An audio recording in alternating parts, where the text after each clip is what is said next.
히브리서 4장 14절에서 16절까지의 말씀 우리 한 목소리로 같이 읽겠습니다. 그러므로 우리에게 큰 대제사장이 계시니 승천하시니 곧 하나님의 아들 예수시라. 우리가 믿는 도리를 굳게 잡을지어다. 우리에게 있는 대제사장은 우리의 연약함을 동정하지 못하실 리가 아니요 모든 일에 우리와 똑같이 시험을 받으신 이로되 죄는 없으시니라. 그러므로 우리는 긍휼하심을 받고 때를 따라 돕는 은혜를 얻기 위하여 은혜의 보좌 앞에 담대히 나아갈 것이니라. 아멘. 추수감사 주일입니다. 지난 시간을 돌아보면서 개그맨들이 유행시킨 말이 틀린 게 없죠. 감사할 일이 참 많고 그리고 모든 일에 우리가 감사하게 되는 거죠. 질병이 있기도 했지만 우리에게 또 삶의 경제적인 이런저런 고비도 있었지만 또 위기도 있었지만 흔히 세상에서 얘기하듯이 그래도 이만한 게 어디냐고 여기까지 또 이 정도 건강 유지하고 또 이렇게 살만하게 여기까지 온 거 감사할 뿐이라고 그렇습니다. 그런데 오늘은 감사주일인데 그 감사의 진정성을 한번 저희가 살펴보기를 원합니다. 그 감사의 속내를 한번 우리가 스스로 살펴보고 정말로 내가 무엇으로 인하여 감사하는가.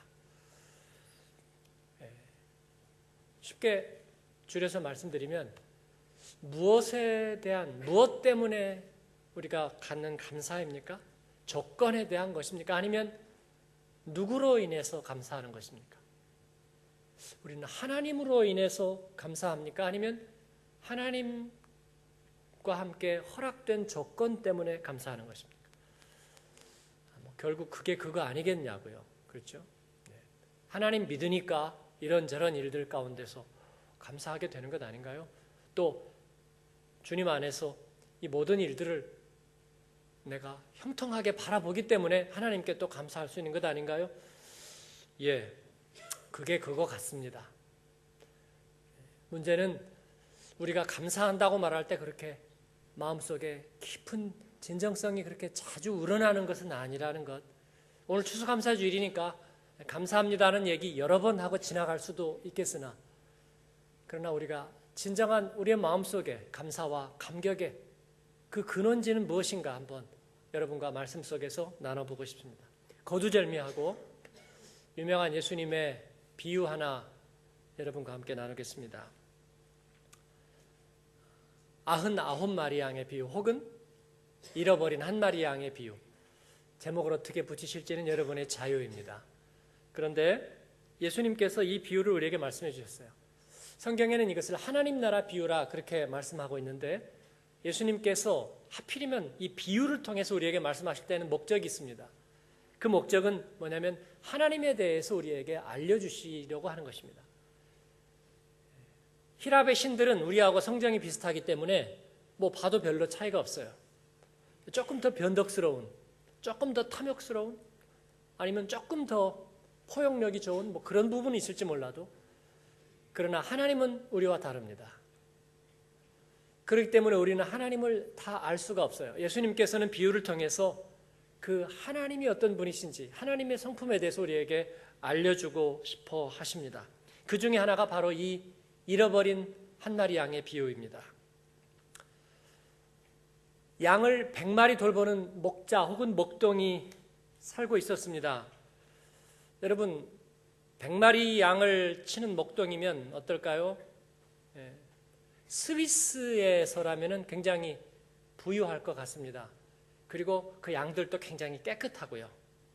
또 풀어놓아 먹이는 그 초지도 굉장히 잘 정돈이 되어 있고 또 안전하리라고 생각이 돼요. 소에도 왜 방울을 이만한 걸 달아가지고 딸랑딸랑딸랑 하고 거기서 유명한 스위스 그 초콜릿도 우유 초콜릿도 만드는 것 아니겠어요? 잘 살고 깨끗하고 안전하고 그리고 평화롭고 아름답고, 스위스, 오스트리아, 독일 남부만 그렇습니다. 아프리카, 아시아에 가면 양치는 것은 그렇게 깨끗하고 안전하고 그리고 풍요롭고 멋있지 않습니다. 아프리카의 그 마사이족들이 살고 있는 그쪽에 가면요, 그 아프리카 그 대협곡이 지나가는 사파리라는 것이 어떤 동물원이 아니라 그냥 좌로 우로 수백 킬로 떨어진 곳이 다 사파리입니다. 왜냐하면 그곳에 야생동물들이 철을 따라 움직이면서 서식하기 때문에. 목동들은 그 안에서 소나 양을 방목하고 거기서 먹이는 것입니다. 풀이 쫙 우거진 게 아니고요, 굉장히 메마르고 그리고 거칠고 황량하기가 짝이었습니다. 그래서 거기에 있는 양과 소들이 다 말랐어요. 그리고 아주 굉장히 지저분합니다. 케냐에 가서 소고기를 먹은 적이 있었는데, 냄새나는 돼지고기보다 훨씬 더 냄새가 납니다. 못 먹겠어요. 비위가 상해서. 질기고 그리고 냄새도 좀 나고. 왜냐하면 그만큼 척박하기 때문에 그렇습니다. 그리고 사자들이 그냥 막 다니는 거예요. 그래서 자기들이 물어서 먹고 저녁이면 또 물어서 먹고. 제가 방문했던 그 신학교 기숙사에도 양이 몇 마리 있었는데 밤중에 사자가 와서 몇 마리 드시고 가셨어요. 그런 데서 어떻게 사냐고. 살아야지 어떡합니까? 양 100마리를 광야에 가서 기른다는 것은 그렇게 평탄하지도 쉽지도 그리고 평화로운 일도 아니라는 거죠. 자, 그런데 그 목자가 어느 날 광야에 나갔다가 해질녘에 돌아왔습니다. 해질녘에는 이제 돌아와야죠. 그래야 안전하죠. 그런데 한 마리가 없었습니다. 여러분, 그 시커멓고 더럽고 꼬질꼬질한 그 비슷비슷한 양떼들 말이죠. 말도 잘 안 듣는 양떼들 100마리 중에서 한 마리가 빈다, 없다. 목자가 이것을 알아차렸다는 것이 참 대단하다 생각이 들었습니다.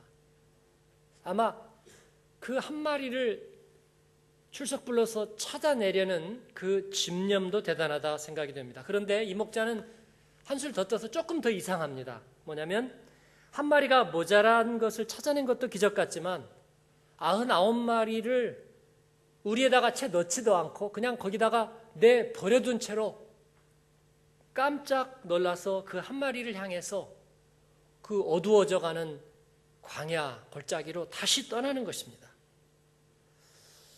어떻게 생각하세요? 이 이야기를 여러분이 알고 있던 그 전원적이고 목가적인 아름다운 이야기, 푸른 풀밭, 맑은 계곡물이 흐르는 그곳에서 아주 멋진 목동 모자를 쓰고 풀필이라도 들고 있을 만한 그 아름다운 외모의 목동이 한 마리의 양을 찾아서 멋지게 다시 길을 떠나는 아름다운 장면을 생각하실지 모르지만 그게 아니고 말이죠. 아주 척박하고 험난한 곳인데 여러분이 그 100마리를 투자한 투자자라고 생각을 하고 목동은 관리자예요. 근데 99마리를 그냥 팽개쳐 둔 채로 한 마리 찾겠다고 나는 가야 돼 하고 간단 말이에요. 그때 여러분의 마음이 어떻게 했느냐고요? 멋져요? 야, 너 뭐 하는 거야? 너 그렇게 무책임할 수가 있어? 아니요.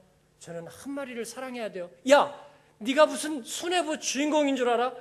정신 차리고 돌아와. 99마리 제대로 관수하고. 그러지 않을까요? 여러분, 이 목동은 양 100마리를 효과적이고 체계적으로 잘 돌보는 일에는 관심이 없는 것 같습니다. 아마 능력이 없어서 그런지도 모르죠. 그리고 대단히 기분파인 것 같습니다. 아니면 감상적이고 아주 정적인 존재인가 봅니다. 그래서 양치는 일에는 별로 관심이 없고 늘 신나 쓰려고 하고 풀필이나 불고 그러다가 양 한 마리가 없어지니까 야, 이거 멋진걸? 오늘 양 한 마리 한번 찾으러 가볼까? 정의를 이루지 못하는 사랑은 감상뿐이지 않을까요, 여러분? 그래서 다르게 한번 생각을 해봅니다. 다르게. 만일 이 목자가 99마리라는 다수를 중요하게 여겼습니다. 내가 책무를 맡은, 위탁받은 이 일을 내가 정말 책임감 있게 잘 완수해야 된다고 생각하고 99마리를 중요하게 여겨서 한 마리를 포기하기로 했습니다. 그리고 그 한 마리를 찾으러 지금 나선다는 건 이미 사자가 잡수셨을지도 몰라.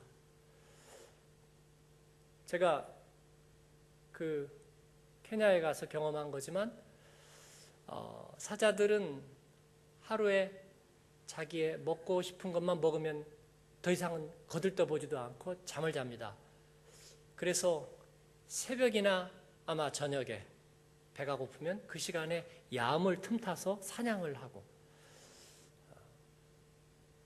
제가 본 사자들은 아주 젊은 청년 숫사자 2마리였는데 아침녘에 해가 이미 이제 뜨기도 전에 벌써 사냥을 하고 식사를 해서 양인지 뭐 사슴인지 모르겠어요. 한 마리 잡아 드셨어요. 그래서 배가 이렇게 축 늘어져서 2마리가 이렇게 어슬렁어슬렁 가는데, 이 사자들은 왕 아닙니까? 그래서 자기들이 욕구가 채워지고 배가 부르면 다른 건 아무 신경도 안 씁니다. 차가 지나가든 사슴이 얼쩡거리든 무슨 콧불소가 가든 자기들은 신경 안 써요.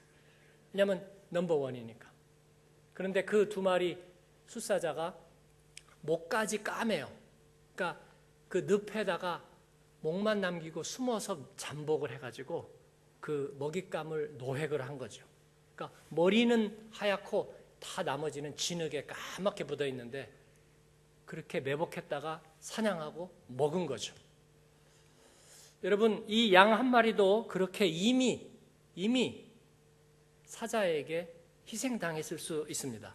거기다가 양떼들도 없이 어두울 때에 이 목동이 한 마리를 찾아 나선다면 그 사람도 희생자가 될 수 있습니다. 그러지 않아요? 그래서 그는 포기합니다. 누가 이 목자를 비난하겠습니까? 비난할 수 없죠?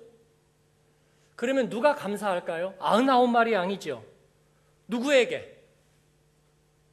뭐 당연한 일이긴 하지만 그 목자에게. 왜? 우리를 안전하게 지켜줬고 그리고 포기하지 않았으니까 그래 잘했어요. 굿잡. 감사해요. 자, 근데 그 다음날 또 해프닝이 생겼습니다. 그 99마리가 이제 한 마리 없어졌으니까 다시 또 광야에 갔다가 돌아왔어요. 근데 이번에는 그 목동이 자기들 99마리를 그냥 놔두고 어디론가 가버렸어요. 갑자기 회개하고 어제 잃어버린 한 마리를 다시 찾으러 간 걸까요? 그게 아니고 어디에서 전화를 받았는데 200마리 양을 인수하라는 전화를 받았는데 지금 안 오면은 이제 게임 끝난다고. 그러니까 99마리 버려두고 200마리 인수하러 그냥 가버린 거예요. 세상에. 그러면 여러분 99마리는 어떡할까요? 이번에도 감사? 야, 역시 다수를 챙길 줄 아는 우리 목자는 참 멋진 리더십이야. 그럴까요? 아니죠. 감사하지 않을 겁니다. 저라도 그러지 않을 겁니다. 야, 세상에 믿을 사람이 없대더니 저런 무책임한 존재가 어떻게 우리의 목자가 된단 말이야. 99마리라는 당연한 다수의 권리를 생각하던 그들이 200마리라는 새로운 다수를 선택한 목자를 비난합니다. 근데 여러분, 이게 옳아요? 어떤 게 답이에요? 오늘은 종교개혁 주일이니까 한번 생각을 해볼까요? 글쎄요, 아마 여기에서 진보와 보수가 나눌지 모르겠습니다. 가난한 소수를 위해서 어떤 정책을 고집스럽게 밀고 가는 것, 이거 우리는 진보라고 말합니다. 그러나 소수의 부유한 사람들이지만 그러나 경제적인 영향력을 가지고 있는 그들을 우리가 무조건 내쳐서는 안 된다는 생각은 아마 보수라고 우리가 부를지 모르겠어요. 그러나 어디에도 답은 없어요, 여러분. 어디에도 답은 없어. 사실은 이해관계일 뿐이죠. 종교개혁 기념은 여기까지만 하겠습니다. 원점으로 다시 돌아갑니다. 예수님이 말씀하신 이 목자는 어떤 사람입니까? 99마리를 포기했습니다. 아니, 포기했다고 얘기할 수도 없어요.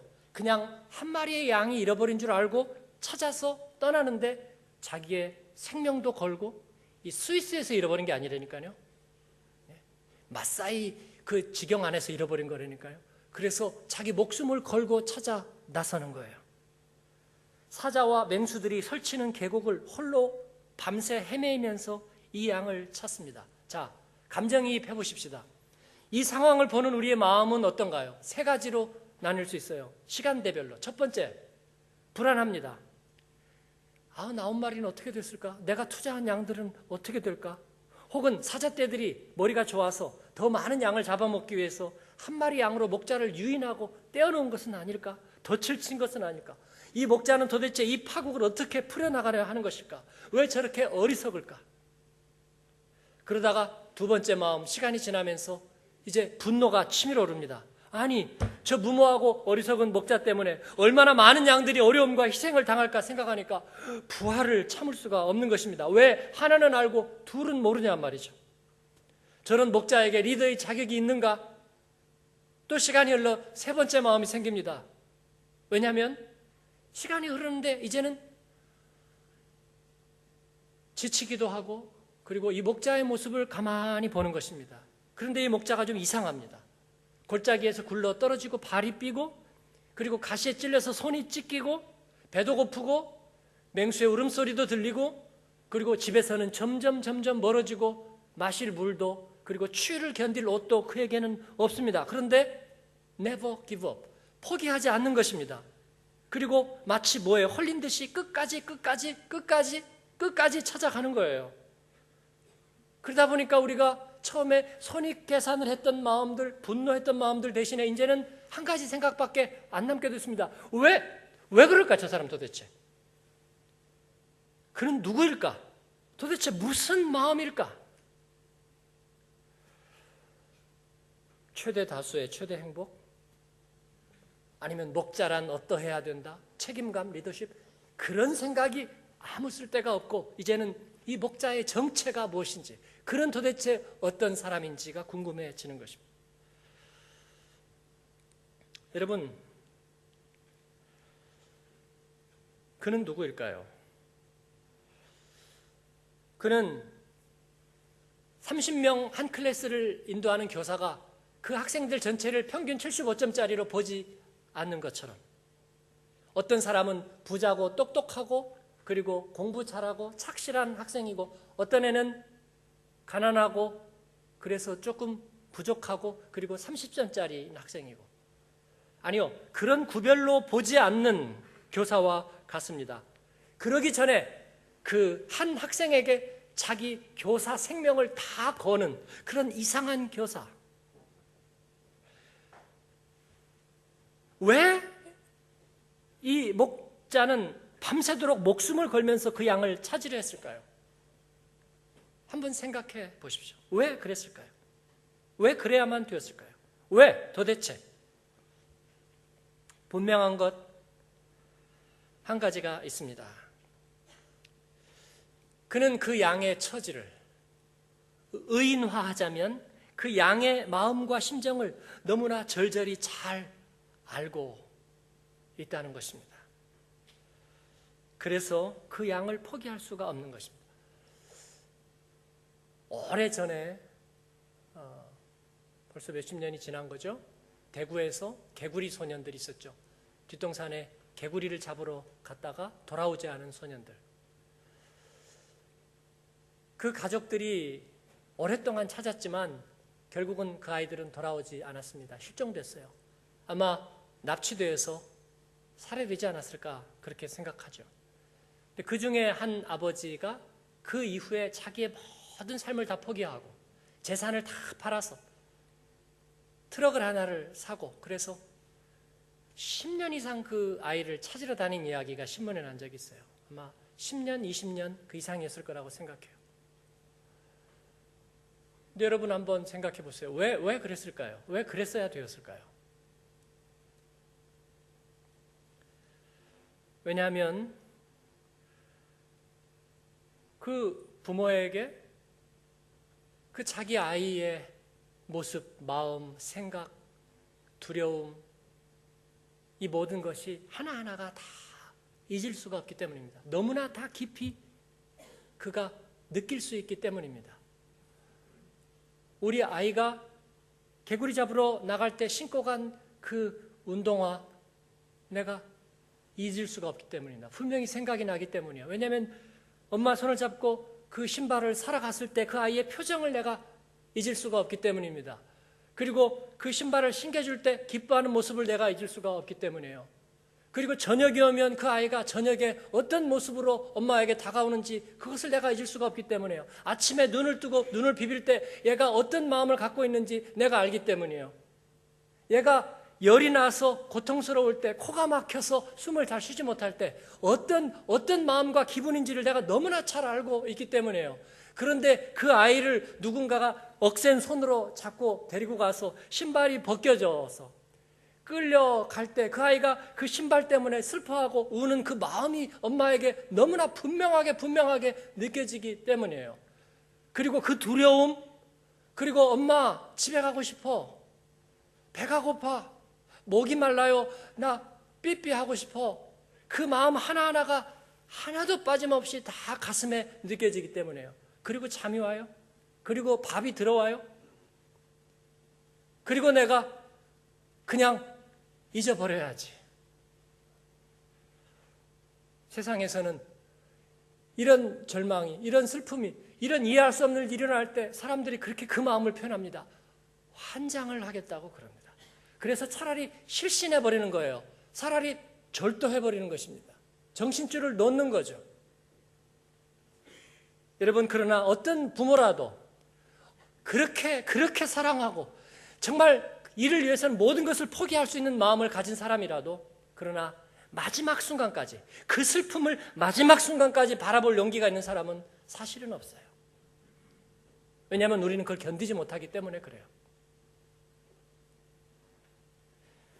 죽음의 두려움이 찾아올 때, 그 죽음의 마지막 순간, 그 마지막 두려움까지, 내가 무로 돌아갈지도 모른다는 생각, 내 모든 과거의 기억들이 한순간에 물거품이 될지도 모른다는 그런 두려움, 그 고통의 두려움, 그 요단강을 건너는 그 두려움을 끝까지 마지막 순간까지 마주볼 수 있는 사람은 사실은 없어요. 우리에게는 그런 일들은 허락되지 않았어요. 그러나 말이죠.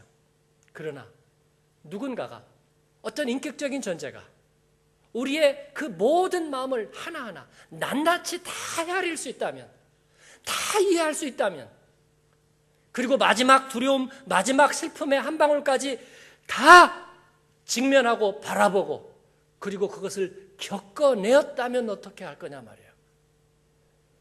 그는 포기할 수 있을 것인가? 아니요, 포기할 수 없어요. 이 목자는 바로 그런 사람이에요. 그래서 그 양을 포기할 수가 없어요. 그 양의 심정을 너무나 절절히 잘 알고 있어요. 그 두려움을 말이죠. 그 답답함과 막막함을 말이죠. 그 간절함과 절박함을 말이죠. 심지어는 이제는 됐어, 포기하고 싶어, 그 절망의 마음까지도 말이죠. 그리고 이게 다 내 책임이야, 내가 잘못해서 그래, 나에게 모든 책임을 돌리는 그 자책과 저주의 마음까지도 말이죠. 너무나 잘 알고 있기 때문에, 어떻게 그렇게 잘 알고 있을까요? 사랑하기 때문에,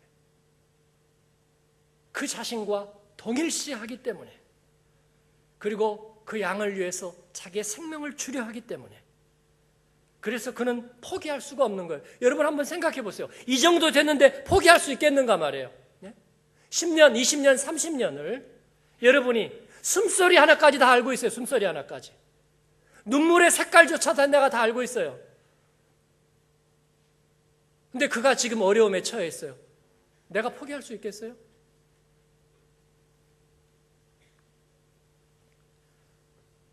예수님은 바로 그 목자가 우리 하나님이라고 소개하십니다. 할렐루야. 그는 우리를 알고 계신다고. 그리고 우리의 머리털을 세신 바 되었다고. 그리고 우리 마음에 그 죄책감, 두려움, 근심과 갈망, 그 모든 것 하나하나를 이해하고 계신다고. 그리고 예수님은 바로 우리에게 그러한 목자가 되셨습니다. 우리의 모든 연약함을 체휼하시는 것입니다. 이쯤 되면 여러분, 99마리가 어쨌든 200마리가 어쨌든 최대 다수가 어쨌든 우리에게 우리의 모든 생명을 이해하시고 깊이 아시는 그분 한 분이 내 곁에 계시다는 것으로 우리가 감사할 수 있지 않겠습니까? 오늘 그 하나님께 감사하는 저와 여러분이 되시기를 바랍니다. 추수감사절이니 간증 하나 하겠습니다. 어제 토요일 새벽이었습니다. 새벽기도 끝나고 목양실에서 잠깐 페이스북에 접속을 했습니다. 제 페이스북 친구는 한 500명쯤 되는데 그 중에 안 세봤지만 아마도 한 절반 정도는 목회자인 것 같습니다. 이 목회자들이 올린 글 보는 건 그렇게 큰 재미는 없어요. 왜냐하면 자기 교회 얘기를 하거나 뭐 어디 방문한 사진들을 쭉 올리거나 뭐 사람들 올리기 때문에 다 고만고만해요. 그래서 그냥 보는 듯 마는 듯 하는데 그 중에 한 후배 목사님 사진과 이야기가 눈길을 끌었습니다. 만난 지가 벌써 20년이 훨씬 넘었습니다. 28살에 교회를 개척하고 목회를 시작하고 20년이 지났어요. 40대 후반이 되었는데 저돌적이고 또 마음이 뜨겁고 의리 있는 그런 사람으로 제가 기억하고 있습니다. 그런데 그 사진에 보니까 상가 건물 이렇게 사진이 있고 당구장 표시가 이렇게 창문에 남아 있고 그리고 바닥에 뭐 청소기도 있고 막 뜯어놓은 박스, 교회를 혹시 개척하나 상가에 심란한 마음이 들었는데 그 다음 사진들이 또 올라온 걸 보니까 교회 개척하는 게 맞은 것 같습니다. 자기 인생에 한 번 더 기회가 주어진다면 다시 한번 한 영혼을 위해서 교회를 개척해보고 싶다고 거기에 그렇게 써 있었습니다. 요즘 개척 잘 안 합니다. 개척교회 잘 부흥이 안 되기 때문이죠. 사람들이 잘 안 갑니다. 상가 건물에 새로 입주해서 아마 자기 고향도 아닌 것 같아요. 지방의 도시인데 자신들이 직접 일하면서 교회를 꾸며가는 사진들이 올라왔습니다. 벽은 뜯어진 채로 있었고 어제 새벽에 그 사진 하나를 이렇게 보면서 마음이 아프기도 하고 또 잠깐 생각해 보는데 그 개척하는 마음이 제가 그 순간에 느껴졌습니다. 그에게는 어린 딸들이 있는데 그 전에 올린 사진들을 보니까 그 딸들을 우리 공주님 그러면서 추석 때 옷을 입힌 사진이며 그런 사진들이 이렇게 올라온 걸 보면서 그 어린 딸들을 생각했습니다. 사무실 겸 우선 여기에 그냥 아이들하고 같이 우선 이쪽 칸을 막아서 쓰고 있습니다. 그 모습을 보면서 마음이 아팠습니다. 또 사모님의 심정이 느껴졌습니다. 남편을 따라 다시 개척의 길에 나서는 그 사모님의 심정이 어떨까 하는 생각이 들었어요. 그래서 그 상황에서는 그 사진을 보면 보통 좋아요 누르잖아요. 좋아요를 누를 때가 아니라 헌금을 보낼 때라는 생각이 들었습니다. 그래서 그냥 조금 헌금하고 싶으니까 구좌를 알려달라고 메시지를 보냈더니 1시간쯤 있다가 답이 왔습니다. 기도만 해줘도 고마운데 감사하다고 구좌 번호를 보냈어요. 한국에 제가 유일하게 하나 가지고 있는 보통예금 통장에 잔고를 확인했습니다. 얼마쯤 이체를 해야 되겠다. 얼마를 하지? 50만 원. 부조로는 많은 편이지만 개척교회 어려운데 도움이 되기에는 턱도 없는 액수이고 100만 원, 명분은 좋지만 실질적인 도움은 안 되고 망설이다 500만 원의 마음이 갔습니다. 그래서 주저없이 클릭을 했는데 기뻐해야 될지 이체가 안 되는 것입니다. 인증기간이 만료가 되었답니다. 온라인 뱅킹을 별로 할 일이 없으니 만료된 줄도 모르고 있었습니다. 인증을 재발급 받아야 되는데 한국 핸드폰으로 번호를 확인받든지 아니면 한국 주소로 은행에서 번호를 보낸답니다. 모두 시간이 걸리는 일인데 마음이 변할 것 같았습니다. 바로 인증받는 길을 그래서 찾아보니까 출입국 사무소에서 해외 출국 사실을 인증받으면 된다는 란이 있었습니다. 전에는 못 보던 거였는데 지금 하겠느냐고 그래서 하겠다고 클릭했더니 바로 되었습니다. 그런데 기다리는 동안 마음이 초조하고 뭔가에 이끌린 것 같았어요. 망설임 없이 다시 이체할 수 있었습니다. 그리고 확인 메시지를 보내고 몇 시간 뒤에 답장이 왔습니다. 제 페이스북에 답장이 실려 있습니다. 목사님, 언젠가 다시 한번 개척해야지 마음만 먹고 지낸 지 10수년. 더 늦기 전에 한 영혼이라도 하나님께 인도해보자고 아내와 함께 기도하던 중에 마가복음 9장 23절 말씀 주셔서 믿고 진행했습니다.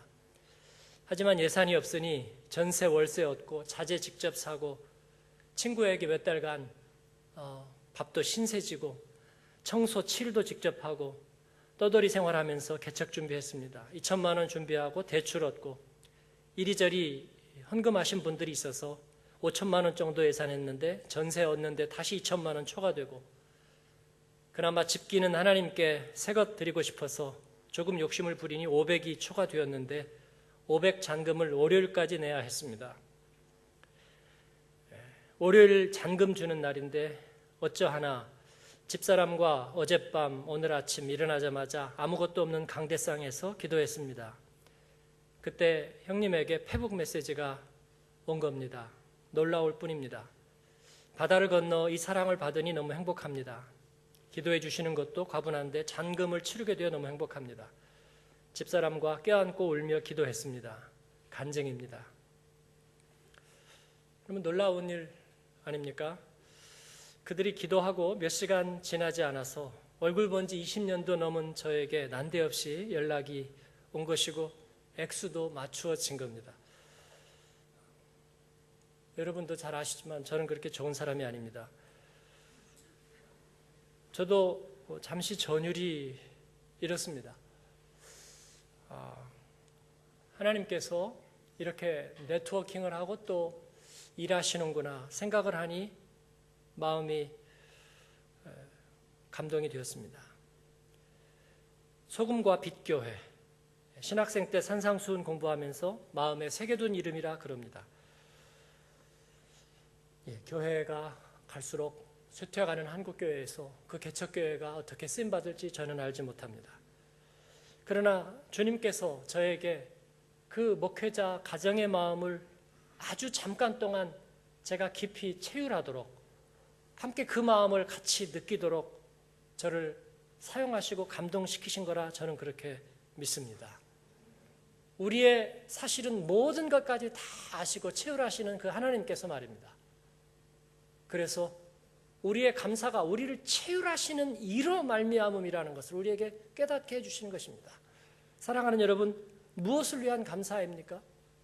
아니요, 무엇이 아니라 바로 우리에게 우리의 영혼 깊은 곳을 낱낱이 하는 목자가 계시다는 것, 결코 포기하지 않는 그 사랑의 주님이 계시다는 것이 우리에게 감사가 됩니다. 우리의 모든 상황, 모든 마음, 모든 깊은 곳까지 채우려고 했다는 사실입니다. 주님은 우리가 고통 앞에서 두려워하는 마음을 잘 알고 있습니다. 내 눈에 나도 모르게 고이는 눈물을 잘 알고 계십니다. 심지어 죽음의 두려움까지도 낱낱이 섬세하게 잘 알고 계십니다. 저는 어느 책에서 사랑하는 이를 떠나보내면서 그가 가슴이 미어지는 슬픔이 밀려왔다고 말하는 게 이해됩니다. 그러나 그 가슴이 미어지지만 원망이나 하나님을 믿지 못하는 불신의 슬픔은 아니었다고 하는 고백이 가슴에 와닿습니다. 주님이 다 헤아리셨기 때문입니다. 주님은 그 모든 일에서 다 승리하셨기 때문입니다. 그는 우리를 위해서 슬픔의 잔을 마지막 한 방울까지 다 마셨습니다. 그렇기 때문에 우리에게 말씀하실 수 있는 것입니다. 두려워하지 마라. 사랑하는 딸아, 사랑하는 아들아, 내가 이것을 이겨내었노라. 내가 너를 알고 내가 너와 함께 하리라. 사랑하는 여러분, 오늘 우리에게는 바로 그 가장 위대한 변호사, 가장 위대한 대제사장, 가장 위대한 의사, 가장 위대한 우리의 주님이 계십니다. 죄인을 위해 자신의 생명을 내어놓는 대속의 사람, 그분이 우리에게 계십니다. 우리는 그분 안에서 살고 그분 안에서 발견되고 그분 안에서 평안을 누립니다. 하나님, 내 일생 그 주님, 그 목자 내가 만나게 하신 것 감사합니다. 내 인생의 소원은 만족되었습니다. 주님이 나를 포기하지 않으시니 나도 포기하지 않겠습니다. 나의 모든 마음을 아는 이가 계시네.